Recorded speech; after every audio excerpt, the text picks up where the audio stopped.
Psalm 23 is a great word picture for God's protective grace. It talks about lying down in green pastures and being led beside still waters. Hi, Pastor Dale. It's nice to see you're going to be talking about God's protective grace today. And I wanted to share with you some of the lessons that I recently learned on a trip to Iraq, where I was stationed with our frontline soldiers. You know, these guys are in a place where there are no green pastures or still waters. But yet, the believers that I talked to there still learned to experience God's protective grace. And I think you'll like what they had to say. I spent some time in the city of Samarra, which is said to be one of the most dangerous places in Iraq at this time. Our troops here are actively engaged in trying to take control of this city from anti-Iraqi forces. But since you can't tell an unfriendly Arab from a friendly one until he attacks you, these men spend their days as targets, driving around the city until somebody shoots at them. It's not an uncommon occurrence.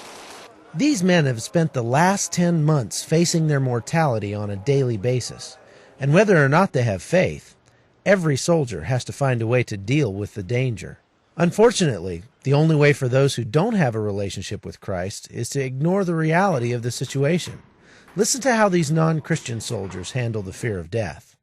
Just going day to day, every day, just not thinking about it too much. I don't know, I guess I don't really know how I deal with the pain. I kind of laugh it off, joke about it, try not to think about it as much.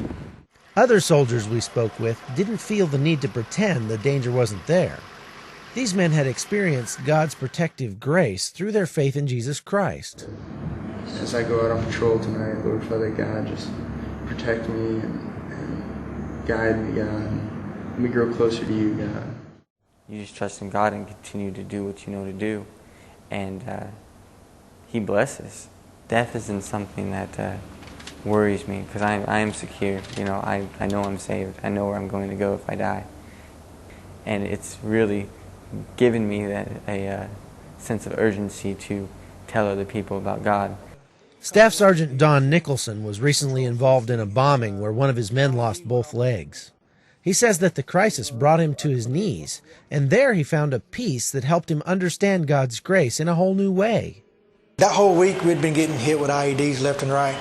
And I pray every day just, for us to be protected. But it made me have to sit down and read my Bible a little more and get on my hands and knees and start naming prayers.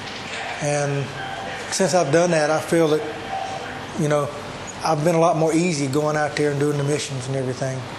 Just because I know if something does happen to me, it's God's will. So that's the way I handle it. Many of the Christian soldiers that I talked to found that sense of protection sort of difficult to describe. It wasn't so much that they felt they wouldn't be killed, but that even if they were killed, they would still be victorious.